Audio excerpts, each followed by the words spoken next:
first call. Let's talk to Kelly from California. Kelly, did you have a story to tell or a question to ask? I have a question to ask. Go ahead. So I have 4 grandchildren that are in foster care right now in Nevada. Mm-hmm. They've been in foster care. It'll be 2 years in March. ICPC has been denied with me because I have a 22-year-old felony conviction, and foster care, RFA won't denied me my ICPC because of that. My question, so what my concern is that my grandchildren are all in the same foster home. They've been with this foster mother now for almost a year and a half, and foster mother is spanking my grandchildren. And my granddaughter told me this in July when I saw her, and I reported it to CPS, and also their mother did too. And I was told that when a CPS report is made on a foster parent, it's a private, confidential report, and it goes through CPS and not the caseworker. Mm-hmm. Well, this report went straight to the caseworker, and it was found to be a lie. They said that my granddaughter was making it up. How old is your granddaughter? My granddaughter is 5. And so, and she also told me that my granddaughter also told me that foster mom was putting hot sauce in her mouth, and that was reported also, and they said that was also unfounded. So since then, mom was in prison at the time. Mom got out of prison. Mom was talking to her daughter on the phone, and my granddaughter told her mother that foster mom had spanked her again that day, which was just last week. And foster mom admitted to spanking her, and mom has that on recording. Mom is supposed to report every phone call to the caseworker. She told the caseworker about it. Caseworker is making excuses for foster mom, says it was a one-time thing, and basically is saying that grandma told her that she didn't have to listen to the foster mom, which I never said that, but that's what they're saying. So what my question is what can we do about this? Because nothing's being done about, let me back up. When the first case was reported and mom talked to the caseworker told mom that foster moms are not allowed to spank the foster children, and if they found out that foster mom was spanking the children, they would shut the house down. Now that they actually have admitted foster mom admitting that she did spank her, now they're making excuses as to why she spanked her, and said that Aubrey, my granddaughter, Aubrey's behavior made foster mom act out of character. Now, where is the case? In Nevada or California? The case is in Nevada. Okay. But you're in California. Yes, I'm in California. Okay. When you say RFA denied you, are you talking about Nevada RFA or California? No, RFA? I'm talking about California. Okay. Did they do an ICPC? They did an ICPC, and I did a live scan, which and I told them prior to the live scan that I had a criminal conviction. It's a felony conviction. It's a violent crime. It was 22 years ago. They knew all that, but they still made me do the live scan, and then they denied me based on that. Mm-hmm. Well, did they tell you your appellate remedies? You can appeal this decision, They told me that I could. So I was denied over a year ago. They told me that I could appeal it, but that they told me that they would get back to me, and I never heard back from them. And then they sent me this big old long letter about a year later saying that I was denied and that I'm not allowed to be present in any foster home where there's foster children and all this stuff. Well, you should immediately try to appeal that decision.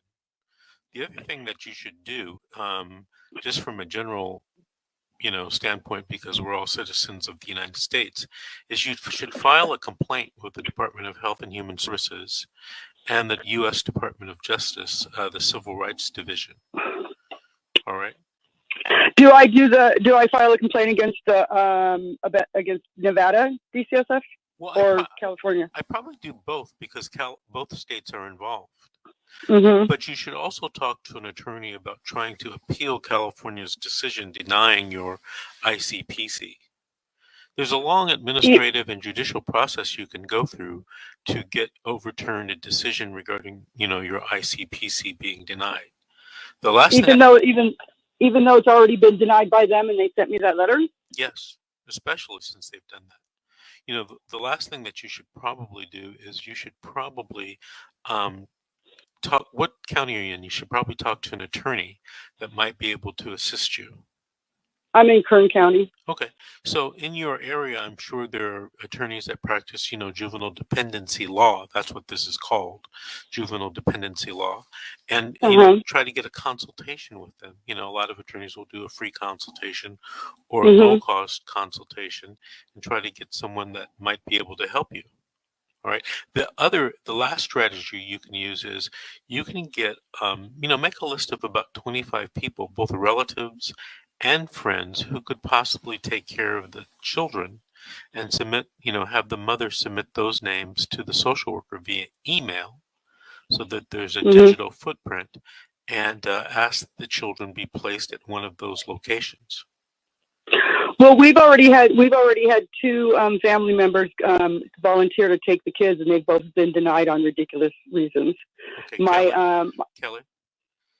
Yes. I understand that, and I probably guessed that just intuitively, but I'm giving you a very specific strategy to take care of or to implement.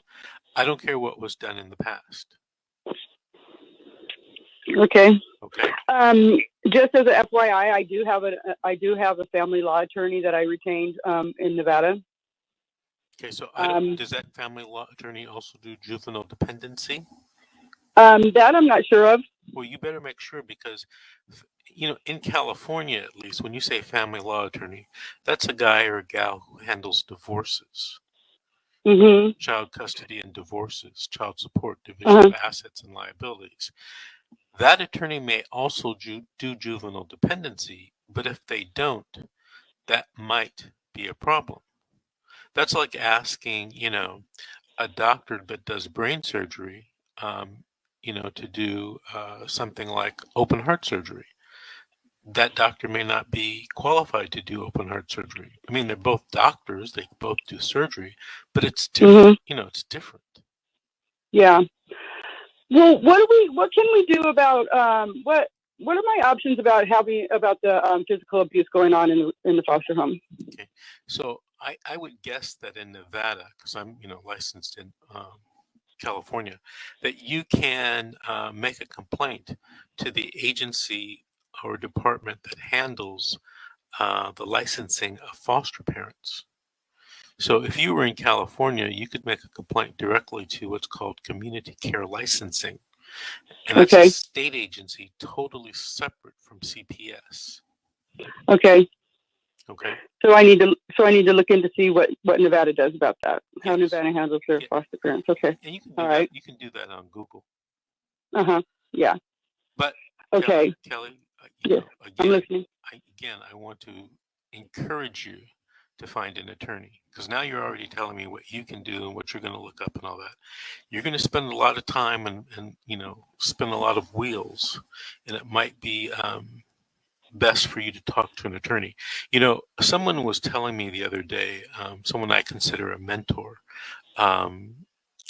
it's not the how, it's the who. Everyone wants to try to do it themselves, the how. They feel they can do it with the internet or with, looking up stuff and researching. And that simply isn't true. And you're going to have a very narrow shot at turning this around. You don't want to blow your chance because you screwed up something. So I encourage you to talk to an attorney in your area. Okay, Kelly? Hey, juvenile dependency laws, right? Right. And you can call, local bar associations in California in the different counties, and they should be able to give you referrals if you can't find anybody on Google. Hey, Kelly, I want to thank you for calling in. Why don't you tell us, in a few weeks, call back in, let us know where you are, and give us an update on what's going on. All right, we're going to have to take our first break. This is The Secret, How to Fight Child Protective Services and Win. We'll be right back after these messages.